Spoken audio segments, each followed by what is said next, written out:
Few companies have navigated supply chain snafus as well as retail giant Walmart. Its deep pockets allowed it to do things like charter its own ships, but at the heart of its strategy is a cutting-edge solution made in Canada. Canada's oldest retailer is closing shop. Hudson's Bay plans to liquidate its business. December 2025. Canada's retail landscape is collapsing. Walmart, the anchor of affordability for millions of Canadian families, is closing stores. Hudson's Bay, Canada's oldest retailer, founded in 1670, just shut down forever. And across the country, a retail apocalypse is accelerating that will hit every family's wallet, every community's economy, and every province's employment. This isn't next year's problem. This is happening right now. December 2025. In March 2021, Walmart Canada announced it would close 6 stores while investing $500 million to upgrade others. 3 stores in Ontario, 2 in Alberta, and 1 in Newfoundland closed. Then September 2025, Walmart permanently closed its doors in Prince Rupert, British Columbia. The store had been temporarily closed since July 30th due to concerns about its building, but Walmart announced the closure would now be permanent, effective immediately. But Walmart's struggles are just one piece of Canada's retail crisis. Because while Walmart closes select locations, Hudson's Bay, Canada's oldest company, just went extinct. On June 1st, 2025, the Hudson's Bay Company ended its centuries-long run as a department store chain in Canada. After months of liquidation sales and public speculation, the retailer's final locations, including its once iconic downtown flagships, ceased operations. I'm going to break down exactly what's happening, Walmart's store closures, and what they reveal. Hudson's Bay's total collapse. The retail bankruptcy wave hitting Canada. The employment catastrophe. The economic impact on families. Because this retail apocalypse isn't just about shopping. It's about the destruction of Canada's economic foundation. But first, if you want to understand what's really happening to Canada's retail sector without the corporate spin, make sure you're subscribed to this channel. Hit that subscribe button right now. Your subscription helps us expose the truth about Canada's retail crisis. Alright, let's start with Walmart's reality in Canada. In March 2021, Walmart Canada closed 3 Ontario stores: Mississauga Heartland Town Centre, Mississauga-Dixie in Dundas, and Hamilton Rye Mall. 2 Alberta stores, Calgary Millrise and Edmonton Fort Saskatchewan, and 1 Newfoundland store, St. John's South.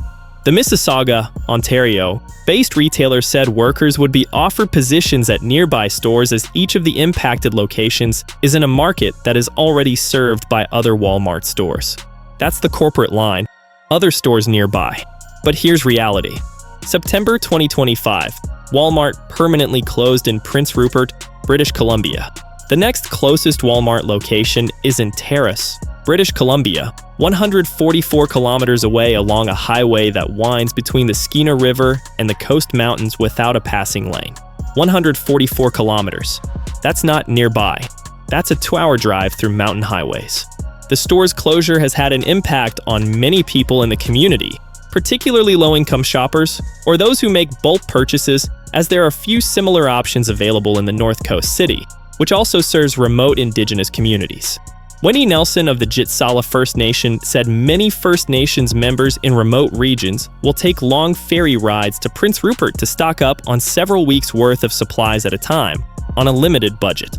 Just to get into Rupert and to stay at a hotel on a weekend is over $500. Add the ferry and freight costs, and being able to buy in bulk was a vital service for many.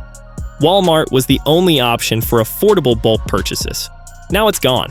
Families face $500 plus in travel costs just to access basic supplies. Kim St. Pierre, who helps run an animal rescue organization in Prince Rupert, said being able to buy bulk pet food and supplies at Walmart rather than at other grocery stores with higher prices provided savings of hundreds of dollars. Without the local Walmart, there were additional costs and logistics associated with trying to get their high-volume orders. This is what store closures actually mean. Families paying hundreds more, communities losing essential services, remote areas abandoned. Now let's talk about Walmart's financial reality, because even Walmart is struggling. The outlook from the nation's largest retailer for 2025 is as much as 27 cents below analyst projections for per-share earnings. Its sales outlook is also disappointing, potentially a reflection of rising challenges ahead as consumers pull back on spending and President Donald Trump's tariffs on China and other countries threaten the low-price model that is the core of Walmart's success. Shares tumbled 7%. Walmart's stock crashed 7% because its 2025 outlook is below expectations. If Walmart, the low-price leader, can't maintain margins, what does that mean for every other retailer? But here's where Walmart differs from the rest of Canada's retail sector. In Q4 FY 2025, Walmart Canada's net sales reached $6.3 billion, marking a 5.5% increase compared to the same period last year. E-commerce sales experienced a remarkable surge of 30%, primarily attributed to the expansion of store-fulfilled pickup and delivery services. Walmart Canada is actually growing. 5.5% sales increase, 30% e-commerce surge. So why the closures? Walmart Canada said the record $500 million investment includes the launch of the retailer's first automated market fulfillment center inside the Scarborough West Walmart Supercenter.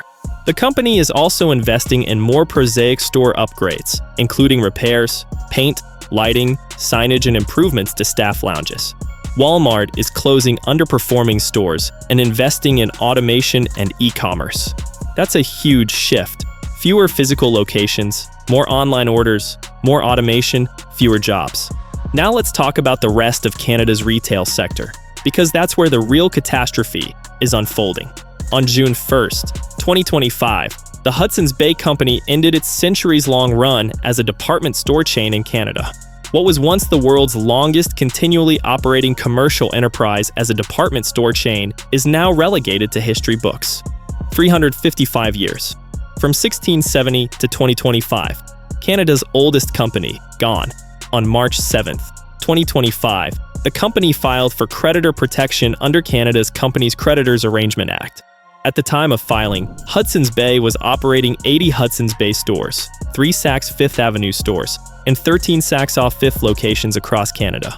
Liquidation sales began on March 24th, with full closures scheduled through mid-June.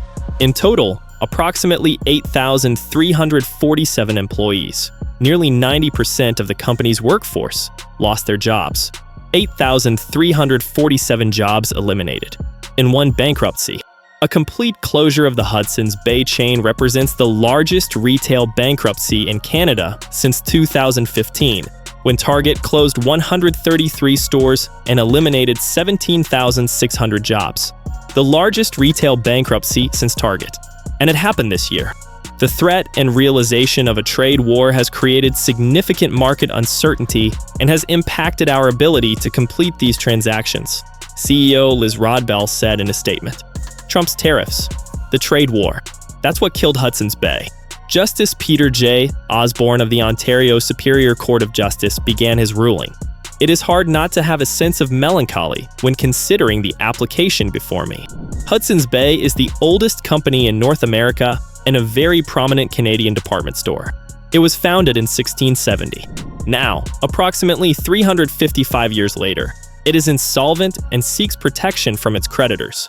Even the judge was devastated. Now here's the employment catastrophe. Retail employment expert Suzanne Sears, president of Best Retail Careers International, said, "There are very few companies left in Canada that can take on full teams of inventory specialists, planners, senior buyers, and regional managers. These were not just cashiers. These were experts in their fields. Where do you place someone in their late 50s who's only ever worked at HBC? Retail was once considered a career. Now what? 8,000 plus skilled retail professionals, unemployed, many in their 50s, with specialized skills that have no market because the entire industry is collapsing. And Hudson's Bay isn't alone. Since the COVID-19 pandemic, experts have seen hundreds of retail businesses reach the brink every year. Some restructured, others reduced their store count, and many closed for good. Federal government data showing insolvencies and bankruptcies in the retail sector have been rising over the past 4 years after a roughly 25-year decline. The latest data comes from April, when Canada recorded 56 insolvencies and 46 bankruptcies. 56 insolvencies, 46 bankruptcies in 1 month. Michael Basso, partner in business restructuring and turnaround services for BDO Canada, said, "The Hudson's Bay company was kind of like a big flag for everyone, and I think is setting the expectation that retailers are in trouble and there's more to come." There's more to come. That's not speculation. That's a restructuring expert telling you more retailers will collapse. Dina Kovacevic, editor of Insolvency Insider, said, "A lot of them have been just barely staying afloat since the pandemic. So when the tariffs happened, they probably just couldn't withstand one more thing at that point. Barely staying afloat since 2020. Then tariffs hit. Now they're drowning." This year's onslaught has not just toppled Canada's oldest company, Hudson's Bay, but also left shopping districts without Montreal apparel business Frank and Oak and farm goods store PV Mart. Frank and Oak, gone. PV Mart, gone. Hudson's Bay, gone. Now let's talk about what this means for Canadian families. When Walmart closes in Prince Rupert, low-income shoppers and those who make bulk purchases lose access to affordable options. Prices at remaining stores rise because competition disappears. When Hudson's Bay closes 80 stores, downtown shopping districts lose their anchors. Surrounding retail districts see ripple effects as foot traffic evaporates. Shopping malls die. Downtown cores empty. Small retailers that depend on department store traffic, they close too. The closures of large downtown department store locations leave behind significant real estate challenges. These flagship buildings occupy some of the most valuable and historic commercial real estate in the country. All are heritage-designated structures that will require extensive planning, capital investment, and creative vision to redevelop for new uses. The sheer size and complexity of these buildings make adaptive reuse difficult. Vacant heritage buildings, dead malls, empty downtowns. That's Canada's retail future. Now let's talk about why this is happening. High-end department stores have struggled across North America. The pandemic, a boon for online shopping and work-from-home policies, hurt foot traffic. Then, inflation had people tightening their budgets for non-essentials. Pandemic, inflation, tariffs, the triple threat. Retail expert Bruce Winder said, "They're literally fighting for their life right now. With a major sales decline and mounting debt, a bankruptcy filing seemed inevitable." Hudson's Bay reported a steep 30% decline in sales over the past 12 months and a reported $1 billion in debt. 30% sales decline, $1 billion debt. That's not a rough patch, that's terminal. Reports indicate that many suppliers have not been paid, leading to concerns about inventory replenishment. The only way vendors will ship to them now is if it's cash up front. No one is going to extend credit to a company in bankruptcy. No inventory, no credit, no future. Here's the bottom line as we close out 2025. Walmart closed 6 stores in 2021, 3 Ontario, 2 Alberta, 1 Newfoundland. Walmart permanently closed Prince Rupert, British Columbia in September 2025, 144 kilometers from next location. Walmart Canada Q4 sales up 5.5%, but e-commerce up 30%. Shift to automation. Walmart 2025 earnings outlook 27 cents below analyst projections. Hudson's Bay filed for bankruptcy March 7th, 2025. All 80 Hudson's Bay stores closed by June 1st, 2025. 8,347 Hudson's Bay employees lost jobs. Canada recorded 56 retail insolvencies and 46 bankruptcies in April 2025 alone. Frank and Oak gone, PV Mart gone. Hudson's Bay sales down 30% with $1 billion debt. Canada's retail sector is in full collapse. Walmart, the low-price leader, is closing stores and automating. Hudson's Bay, the oldest retailer, is extinct, and experts warn more closures are coming. Make sure you're subscribed because this retail apocalypse will dominate 2026. Every family will feel it. Higher prices from reduced competition, job losses, dead shopping districts, abandoned malls. The retail model that built Canadian communities is dying. Walmart survives by cutting stores and automating. Everyone else, bankruptcy or liquidation. This hits every family. When your local Walmart closes, you drive farther and pay more. When Hudson's Bay dies, downtown cores empty and property values crash. When 56 retailers go insolvent in 1 month, thousands lose jobs. The next wave of closures is already coming. 2026 will bring more bankruptcies, more liquidations, More job losses. This story is far from over. Stay tuned.